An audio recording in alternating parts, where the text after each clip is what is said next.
Every kid has a great story to tell. Have one? Well, we're listening. Send your best story to the New Indian Express's Bookworm Junior Summer Stories Contest, and you could just end up becoming an author over the summer. What are you waiting for? Get writing.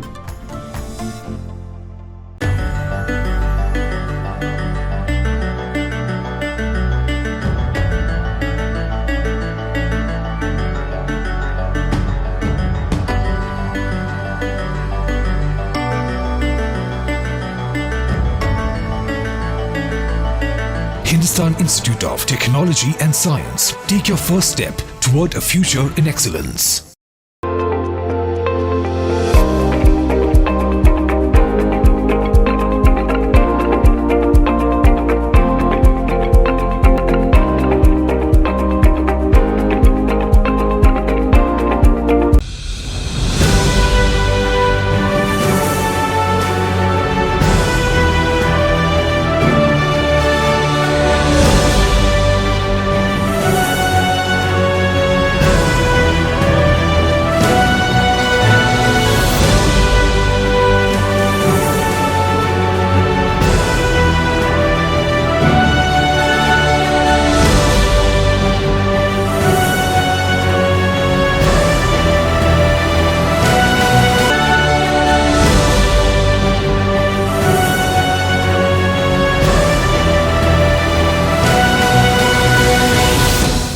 Hello and welcome. It's great to have you here for this episode of the New Indian Express's Let's Debate. This is a platform where we're getting some of India's brightest and fiercest school kids to come and debate in a style that we've long forgotten, with dignity and a lot of civility.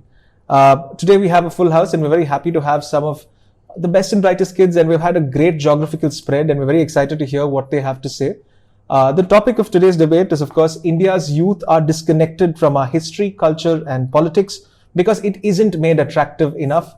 This is a topic that's been in the news for a lot of reasons. The new education policy, of course, seeks to address it. And I hope we have a lot to hear from both sides, both those speaking for the motion and against the motion, and maybe get some new perspectives.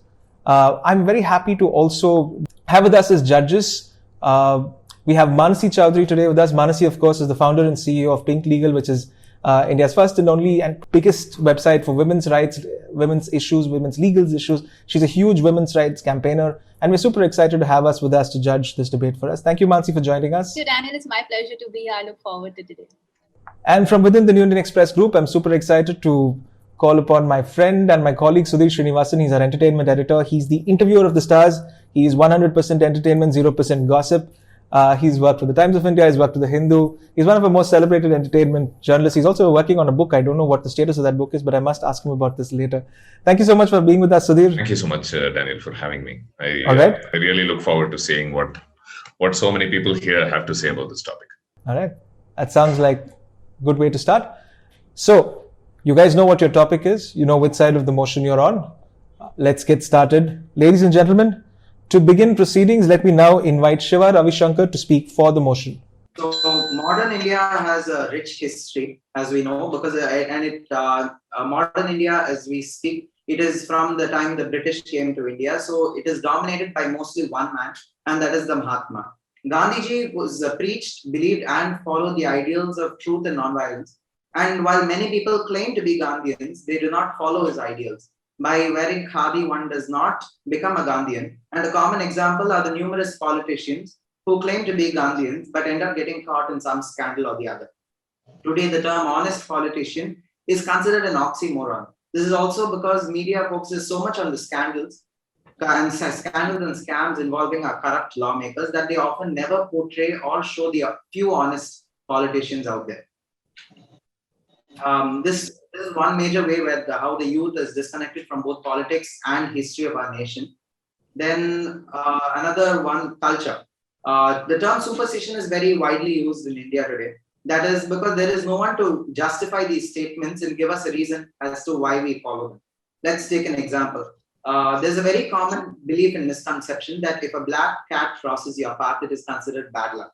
While most of you would have heard of this, I'm pretty sure very few of you know the actual reason behind this superstition. And if you do know, please tell me too, because I'm also very curious to know. Most of the youth in this country will not unquestionably follow whatever others say. We are the generation who demands reason. And if a scientific reason is given for these beliefs, then the gap between the youth and our culture will be filled. So another point I have is that people from the older generation, they have more stability and more regularity than the youth of this country. That we know because they were mostly a generation of study, get a job, and then start a family. And culture was instilled into their lives from daily visits to the temple to celebrating each festival according to their customs. But we, the youth, are very inconsistent compared to them because with social media platforms, we see how people earn money and spend them on their lifestyles. This results in peer pressure to earn more and live luxuriously. And if given a choice, honestly, most of the youth would rather spend their extra time on earning money than on learning about culture, tradition, and values. Thus, they conclude they don't have enough time to do so. And I'll just finish with one point. And politics in India is also dominated by people of the older generation. And most of these politicians are not open to new ideas or views. So we, the youth, often feel it is useless for us to even express our opinions anywhere because there is the assumption that there is going to be no change in the system. Yeah. Controversy created for no reason. Yeah. Thank you so much, Shiva. You make a point for youth in politics, and that's something that I think everybody should be talking about. Could I now speak? I'm just going to put this out there because our house is a little unevenly loaded because we've had a few people drop out. So we have a lot of people speaking against the motion and just two gentlemen speaking for the motion. But what we're going to do is we're going to do a 2-on-1 here. So we're going to have two speakers speaking back to back against the motion. Let me now invite to begin the defense against the motion, Anu Dikshanya. Anu, when you're ready, the floor is yours. A very good afternoon to one and all present here. My name is Edexlive R and I'm in the 9th grade of the Pupils Abhita Eco School, Chennai. I'm here to oppose the motion that India's youth are disconnected from our history, politics and culture because it isn't made attractive enough. To make my argument that India's youth is in fact connected to the history, politics and culture of our nation, let me share a few examples. My first example is the Pro-Jallikattu Protest of 2017. Jallikattu is a traditional sport of Tamil Nadu. It is usually conducted every year during the harvest festival Pongal and is thought to be at least 2,500 to 10,000 years old. The sport was banned by the Supreme Court of India. To oppose this ban, thousands of people from across Tamil Nadu, India, and across the world came together to protest peacefully. Ultimately, the Tamil Nadu government passed a bill to legalize Jallikattu within the state. There are two main reasons why this example is relevant to the topic at hand. First, a large majority of these protesters were young people such as college students and young IT professionals who made the choice to sacrifice their time, effort, and money to preserve this heritage in spite of facing great opposition. Rather than being disconnected from their culture, the youth of the nation were instead the greatest defenders of their culture and history and effected real political change. Second, although the protesters did not have a single leader or a particular political party to support them, they were still able to come together for a common cause due to social media.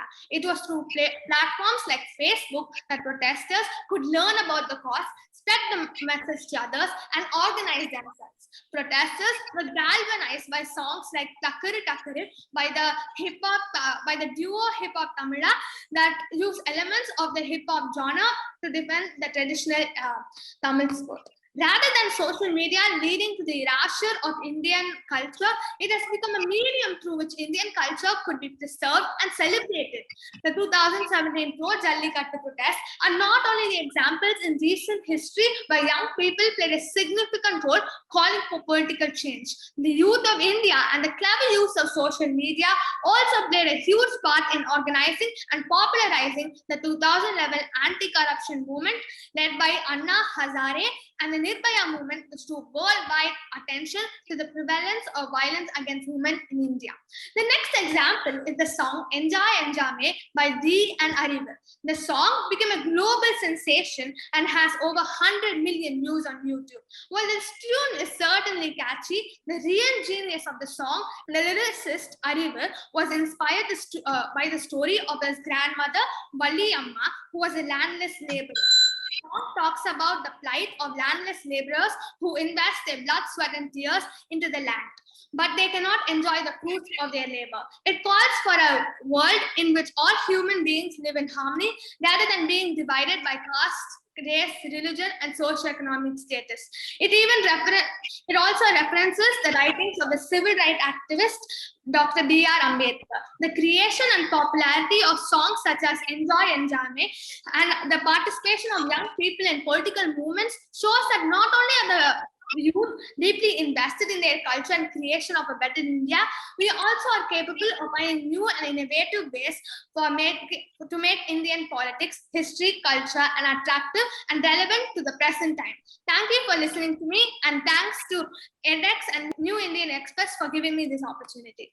Thank you so much, Anu. I mean, that was as pop culture a debate speech as I can ever hear. In fact, when you brought Enjoy Enjami up, I had to know what the current numbers were at. I checked; it's 110 million right now, and that's just mind blowing. Sudhir, of course, has got a smile on his face. If you guys haven't heard the song, you should. We're all huge fans.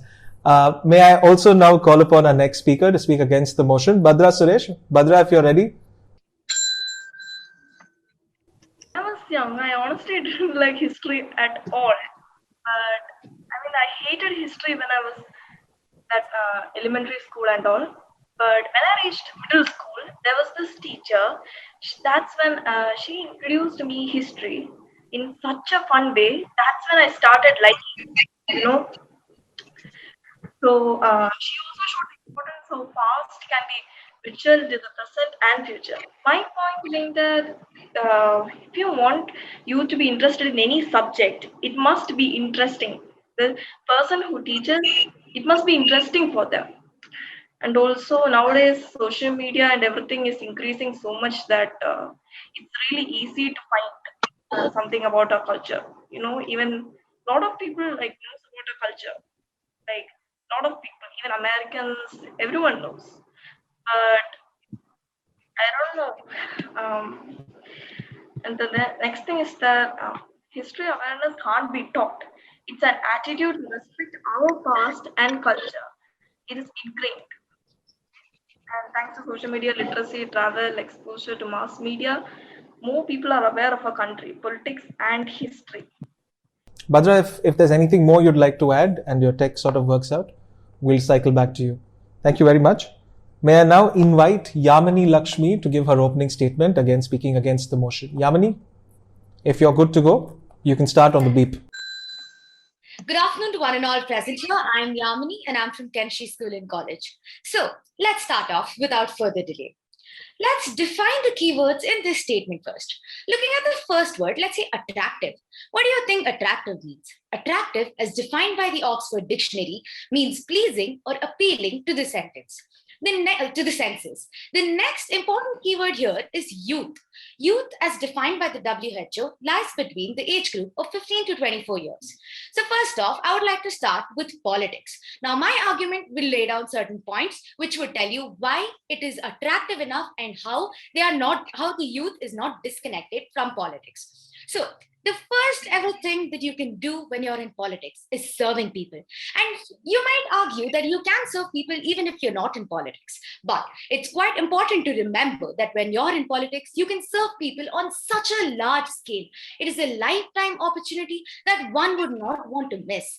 Think about the debates and discussions that are going to go on in the parliament. That's some hot topics and controversial things.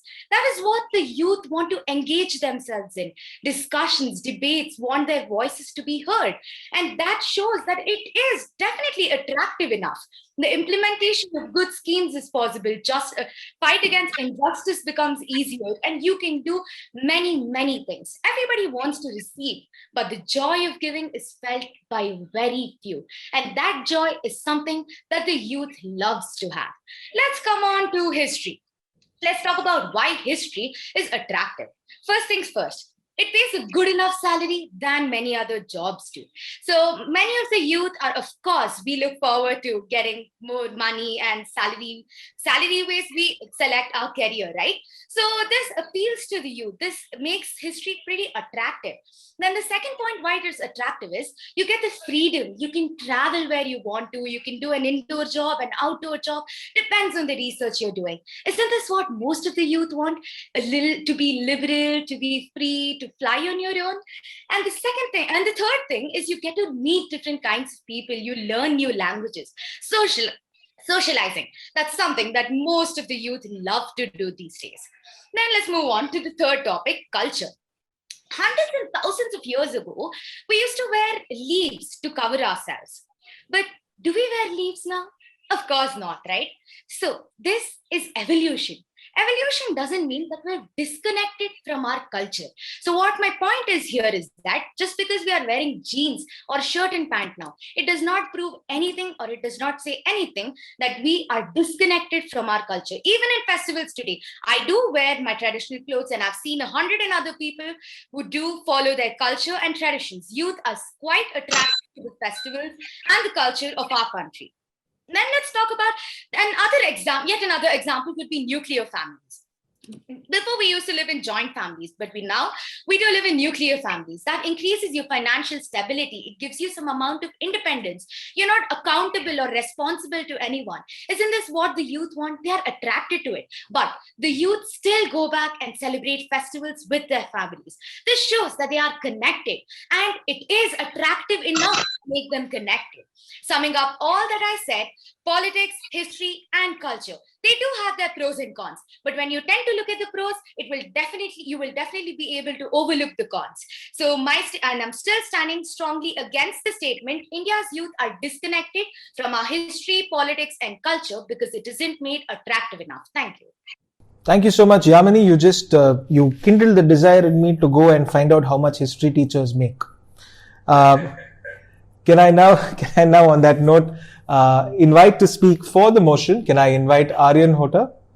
Aryan, if you're good to go, when you hear the ding, you can get started. Thank you very much. A very good afternoon, esteemed members of the jury, dignitaries, and my fellow competitors. I am Aryan Hota from DAV Vedanta International School, Nanjigad, Kalahandi, and I'm going to speak in the favor of the motion. And I firmly believe that India's youth are disconnected from its culture, history, and politics only because it is not attractive. It's a fact that what looks attractive captures the attention. In fact, to make something acceptable, you need to make it presentable. And ironically, India being such a great country with immense cultural, political, and social heritage is very much less understood by its youth. Youth are more inclined toward Western culture than our own. And hilariously, I would like to say you that a youth knows more about how the president of USA is elected and doesn't know about how the panchayat elections in India take place. Now, who is to be blamed for it? Is it the policymakers? Is it the education policy? Or is it the youth?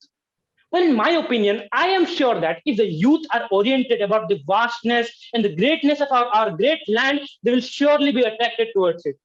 If you want to establish a connection between two things, then you have to point out the similarity between these things. Then only they will get attracted towards it. And I'm sure if things are presented in an interesting way, then youth are going to love it.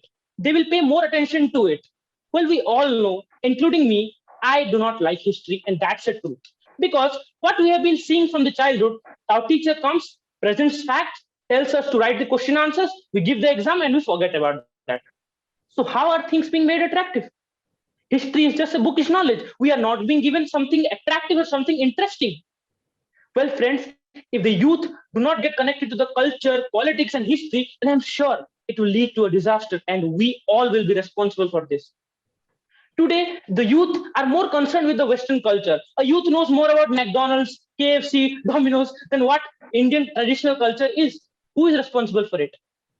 If some people are belonging to class 9 and reading in NCERT schools, then they would know that the first chapter in history is French Revolution. Then comes Russian Revolution, then comes Nazism, and in class 10, first chapter is the European Revolution. Now tell me how the students will know about our own culture, how the students will know about what was there in the past and what's there taking place. And coming to politics, well, friends, we all see news. and I get heartbroken by seeing the debates which take place in the news. It's a utter slugfest, and people fight as if they are cats. Now tell me, who will be interested to see this? That's all. That is my end of the opening statement. I hope I made an impact. Thank you. Aryan, thank you so much. I must tell you, it's a very daunting task to carry your entire side 2 against 5. But I thought that was phenomenal. I really must congratulate you on that. That was spirited, if not anything else. Suzanne, could I now invite you to speak against the motion? Good afternoon, ladies and gentlemen. Today, I, Suresh Samuel of Class 8, the Jyotia School, Kerala, will be speaking against the motion. India's youth are disconnected from our history, politics, and our culture because it isn't made attractive enough. To get attracted to something, one should get a deep knowledge of the issue. These days, the youngsters are getting increasingly attracted to politics in the country due to the fact that this profession does not require any qualifications whatsoever, and also to the fame that comes along with it. Elected members wield big influence in the society. When general elections come, political parties are allotting more seats to the youth. In the case of culture, one should feel proud of the past and present. This is where the youth culture comes into play. This culture derives values or beliefs, etc. from the past and incorporates it with the recent ideas, values, or beliefs. Examples of youth culture: challenging norms, sitting in the peers, etc. Due to the technology, these days, youth are able to get their hands on various pieces of information based on history, culture, and politics. In conclusion, the youth is the hope of our motherland, said Dr. Jose Rizal. Thank you so much, Suzanne. That was short but very sweetly argued.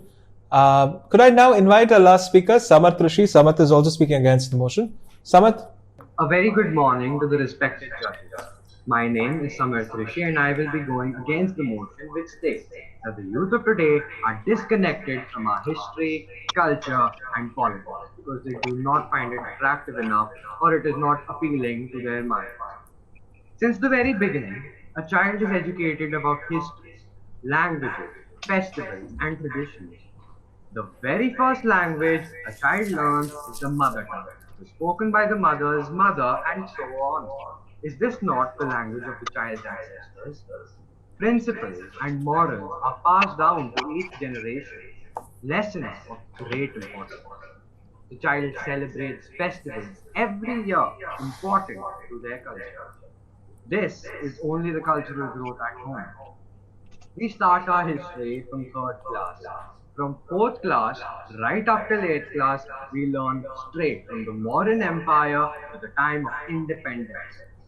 The child reads about the Vedas, about separate beliefs, advancements made by Indian saints in the field of science, maths, and even economics. To give a few examples, Sushruta, who invented surgery, Aryabhatta, who invented the zero, and Chanakya, who wrote the book Arthashastra, which was based on economics of the age of the modern empire. I ask you, how more connected can the youth be? History and culture are connected to the child's day-to-day life. Now, for addressing the facets of being connected to politics. As we all know, an increasing amount of children become more and more interested in politics.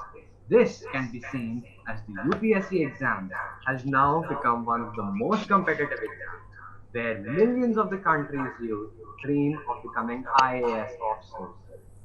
The youth of today participates in rallies and voices their opinions on social media platforms for or against decisions made by the government.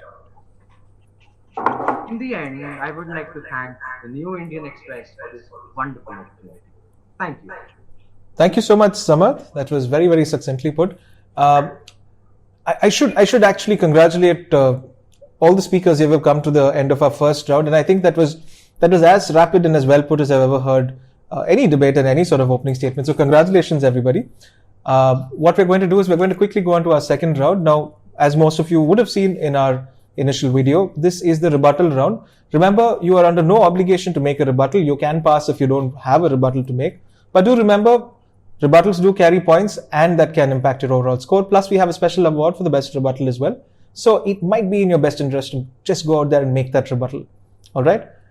We don't really have a format where you ask another contestant something and they say something back to you. But if the judges or I think that it's pertinent and that the other side can answer it, we're going to go ahead and do that. I'm also going to throw in a little caveat because we have a heavily loaded side against the motion and very few people for. I'm going to give them like more opportunity to answer the other side if it does come up. All right, let's get started with our rebuttals. Guys, remember you have 2 minutes on the clock. You can use those 2 minutes fully or you can use it as shortly as you'd like. All right. Shiva, would you like to make your rebuttal? First of all, I wanted to say everyone spoke very nicely. It almost convinced me to go to the against side, but no, I have some points just to say that.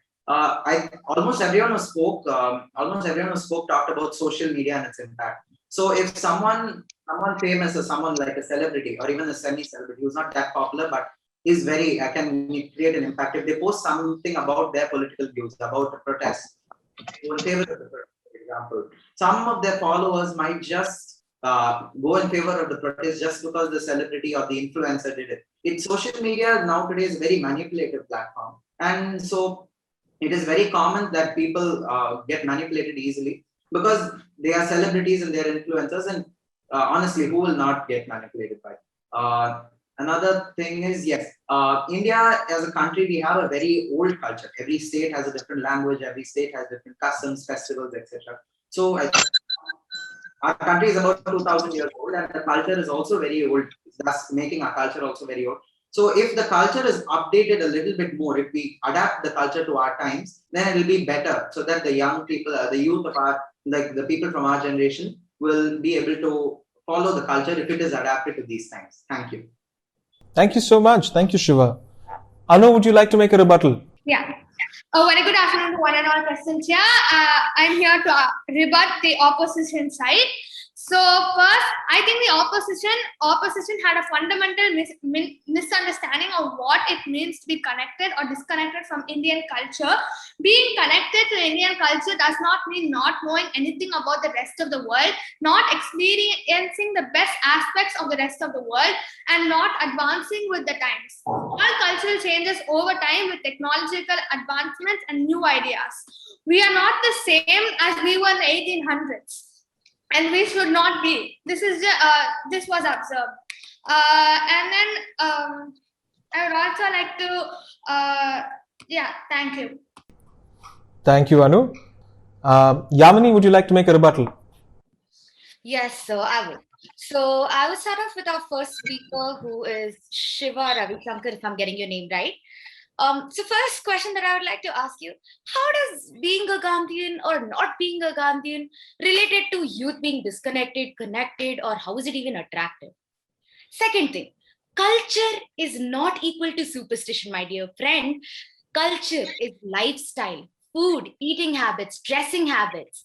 So it's more and a lot more than superstitions and the black cat example that you just gave us. Then the third thing that you stated, you said that we don't have enough time. So are you telling me that the youth don't have enough time because they're too busy scrolling through memes all day? No, come on, we do have a lot of time. 24 hours in a day can be used as efficiently as it can if we don't waste our time on memes and reels and whatnot. Then let's come to Aryan, if I'm spelling your name right. So firstly, you spoke about food, right? The McD, KFC and all that.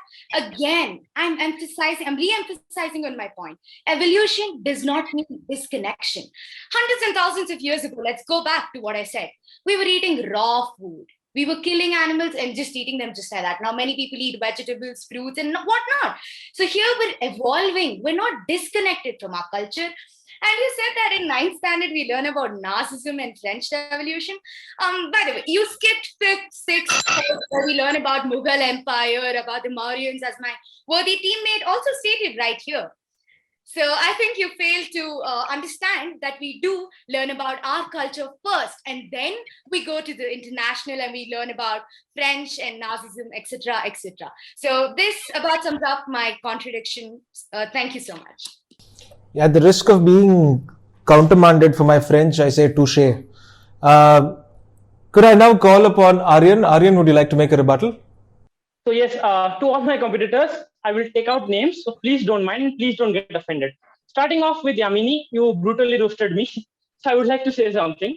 That you said that in the 5th, 6th chapter, there are about Chandragupta Maurya, Mughal Empire. But sorry to say, my dear competitors, in NCERT book, there is no such thing about the Mughal Empire or no such thing about the Chandragupta Maurya. There is only European history. And why did I tell about this? Is to make sure that from a starting point, we are being more aware about Western culture and not by own. And as you say, that evolution does not mean being disconnected, but evolution does not mean that we should forget our roots. And my opponent, Anu, said that we do not live in the 1800s, that we should have the ideology of 1800s. I accept your fact. But if we do not live in the 1800s, but at least we must carry some of the virtues of the 1800s. Where are these virtues now? Everyone is busy in their own things. As she told about Jallikattu, I absolutely agree that youth have a big role in social media. But at the same time, those youths are also responsible for anti-social activities in our country, which they spread through the propaganda, through YouTube, through Facebook, and through Twitter. Do you know the farmers' protest turned violent only because of the social media? What would you like to say about it? And moving on to Samarth, he told that a child celebrates festivals from his childhood and thus he remains connected with his culture. But my dear friends, a child celebrates the festivals without even knowing what is the motto behind the festival. We celebrate Holi to play with colors, but we do not know what is Holika Dahan. So where is the culture? Where is the tradition? That's all. Thank you. Suzanne, would you like to make a rebuttal? No, sir. All right, thank you. Samarth, I know that you have something to say, so go ahead. I do. First of all, I would like to go to Aryan, and I would like to, first of all, I love your t-shirt, by the way, big fan. And first, I would like to re-emphasize the point that I believe Yamini had. Aryan, you said that we start reading about the French Revolution in the 9th. But Aryan, I actually remember sleepless nights I had learning about the Battle of Panipat and whatnot in 7th. And that is not all. We started history in 3rd, right from 4th till 5th, 6th, 7th, and 8th. We first learn about India and then we learn about international history. And then if you choose it as a subject, in 11th and 12th, you do it all over again, including international and Indian history. And now I would like to ask Yamini a question.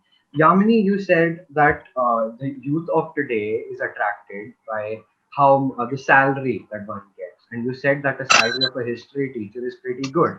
But if you compare that with the jobs such as engineering and the ones you will get in technical streams, it is pretty less.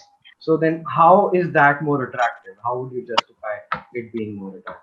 I'm done. Thank you so much. Thank you. All right, super. So, Yamini, you wanted to say something. Go ahead. Yes, sir. My worthy opponent, Aryan, he stated that we do not study Mughal Empire. My dear friend, did you study in CBSE or in any other board? Because in CBSE, definitely not. I personally still have the books though about Mughal Empire, Mauryan Empire, and many other things. And answering to the question that my worthy teammate, Samarth, if I get your name right, has asked me. So I would like to tell you that, see, first things first, you contradicted your own self by saying that. And second thing, what I would like to say is definitely there are many other technical streams. But then if you go on comparing like that a doctor gets more than a lawyer gets more than a doctor, then see, we're failing the reason of getting a job here. Of course, we are money-minded, but what I'm saying is when you go in history, your passion gives you money. So in some places, I could take a few examples, but preferably not. You would not have the money, or you wouldn't get enough salary to go by your passion. But I'm saying that history offers both.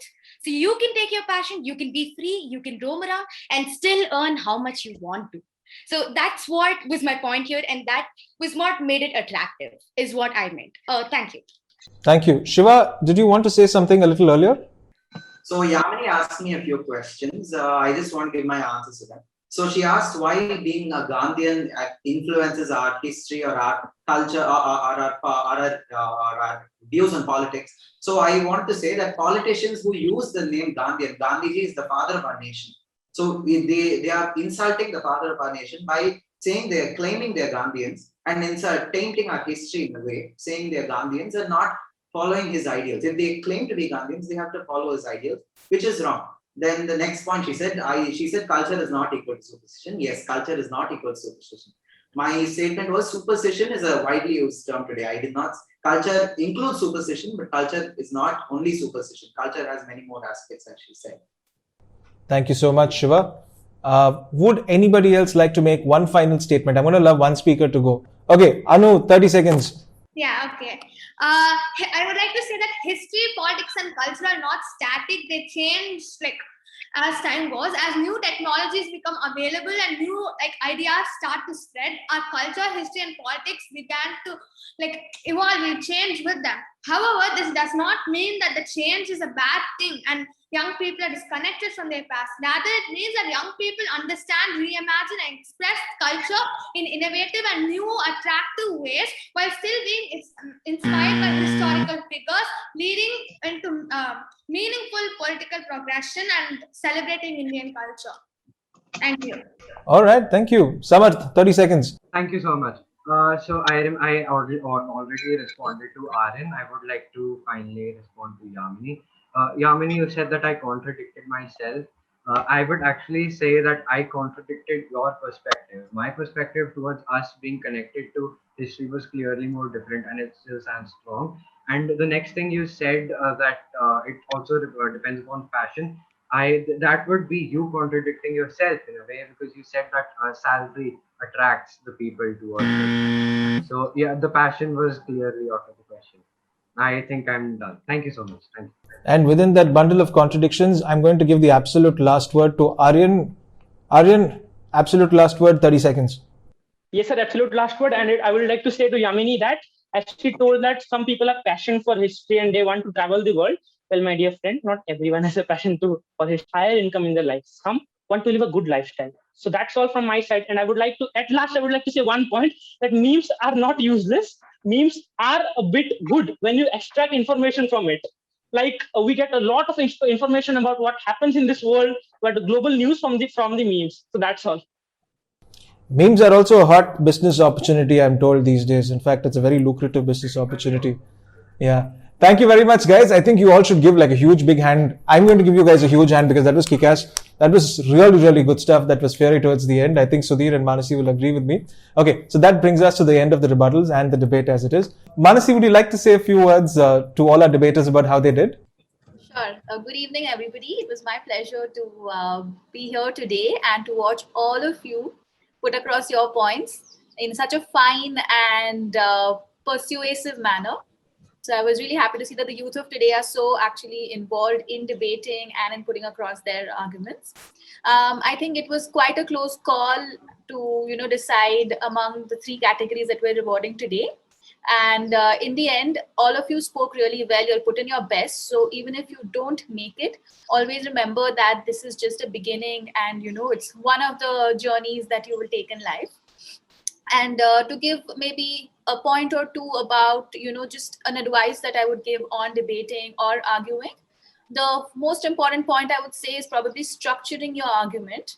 I think that really helps. So in the beginning of your argument, if you have an introduction, a body, and a conclusion, then the judges or whoever is listening to your points will know exactly what to look for, and you'll be able to highlight it for them.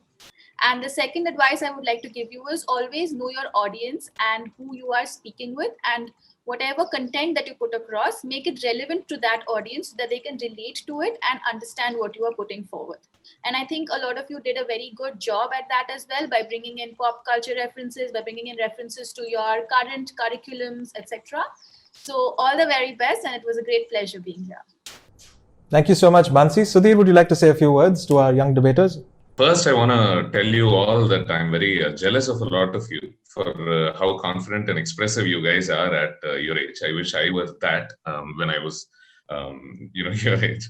And what also filled me with a lot of warmth is how many of you are, expressively intently listening to others speak about the same topic. More than your expressions about this topic, it filled me with a lot of warmth to see you all paying a lot of attention to the others, even when they were disagreeing with you, even when they were picking you by name and sort of disarming you. That felt like real listening to me, not just waiting for your opportunity to speak. And of course, it's a relief to have people speak without others yelling over them, as we see in prime time television today. And I think the topic that was given to you guys also, it's particularly important because the powers that be do seem to try and keep youngsters out of all these important discourses, while of course shaping a world that you will be spending most of your life in. So if a lot of youngsters don't really care, we do, I think, need to try and understand and get to the bottom of it. And why subjects like history and politics are generally thought to be quite boring by a lot of you, and why they're viewed as subjects in which to simply get marks. So yeah, I mean, I totally enjoyed listening to all of you speak, and regardless of whether you win or lose, or whether you come first or second or you don't, just remember that the fact that you put yourselves out there in an exercise like this means I think you've done well. That it's important that you took part. And yes, do pay attention to Yamini's advice. I think she had quite a few useful things to tell you guys. And if I had to add one more thing, I would just say that it's fine to have written material, but you probably want to try and familiarize yourself with your written material to such an extent that it doesn't seem like you're reading off it. You know what I'm saying? You probably want to keep looking at it once in a while, but you really want to look at your audience in the eye and try and address them, which is difficult, of course, because none of us are face to face, but you know what I mean. And at a time when the world is increasingly forgetting that civil dialogue is the way to make progress and cause meaningful change, it's crucial that everyone, including youngsters like yourselves, realize the importance of this. And I don't know what they tell you at schools and colleges, but don't stop talking. Don't stop talking. Fabulous last words. Thank you so much, Sudhir. So, Manasi or Sudhir, who's going to be making the announcements? Are you guys doing it together, one at a time? So, the finest point category goes to Anu. And the reason for that is we loved her references to, current pop culture as well as the Jallikattu example. I think that really struck a chord. So, congratulations, Anu. Congratulations, Anu. You get a 1,000 rupee voucher from our gift partner, Link Pens. I hope you like pens and pencils and lots of stationery. Enjoy yourself with that when it comes at you. Right. So the second category, if I'm not wrong, is Counter-Strike, right? Where you sort of pick up on the other people's arguments and you mount your defense or attack of these points. And we thought that Yamini Lakshmi did a fantastic job of it. And I noticed that she's probably the youngest among all of you, if I'm not wrong. I'm not sure, sir. I'm in 10th grade. Oh, you are? Okay. Right. But regardless, I thought, because you started off with your whole defense and you mentioned a lot of people by names and and you mentioned their points and, really took them to task. We really liked what you did with that. So thanks a lot, sir. Thank you. Congratulations, Yamini. You also get a 1,000 rupee voucher from Link Pens. We hope you enjoy it. Thank you, sir. Thank you. And finally, the last but not the least is the lighter side. And I think humor is a very important part of anything that you speak. Whenever you want to connect with your audience, I think humor is the first and foremost tool that you can use. So this is a very important category. And I'm so glad that, the organizers have added this category. And so the winner of this category is currently looking very, very stressed out. So please don't stress out, Aryan. You have won this. Congratulations. Congratulations, Aryan. You also get yourself a 1,000 rupee voucher from Link Pens. And I know that you're going to be doing lots of writing with that. I don't even have to ask. So thank you very much, you guys. Thank you, Mansi. Thank you, Sudhir. You guys have been great. Thank you very much, every single person here. Like Sudhir said, don't ever stop talking. Don't ever stop debating. Remember, life is a series of debates, some good, some bad, and some ugly. Well, let's keep it civil and let's debate. I'd like to thank our sponsors, Hindustan Institute of Technology and Sciences and MEIL, for making this happen. And I'd like to thank each and every one of you for being here. Remember, the spirit of debate is what you make of it. Thank you very much for being here. This is the New Indian Express's Let's Debate. You've been a great set of debaters. Enjoy yourself. Stay safe. Thank you, everybody. Remember, you can vote for your favorite debater right here at www.edexlive.com/debate. Remember, every vote counts. Our voting lines are open for 48 hours, so get voting right now. This debate was brought to you by the Hindustan Institute of Technology and Sciences and MEIL. Every kid has a great story to tell. Have one? Well, we're listening. Send your best story to the New Indian Express's Bookworm Junior Summer Stories Contest, and you could just end up becoming an author over the summer. What are you waiting for? Get writing.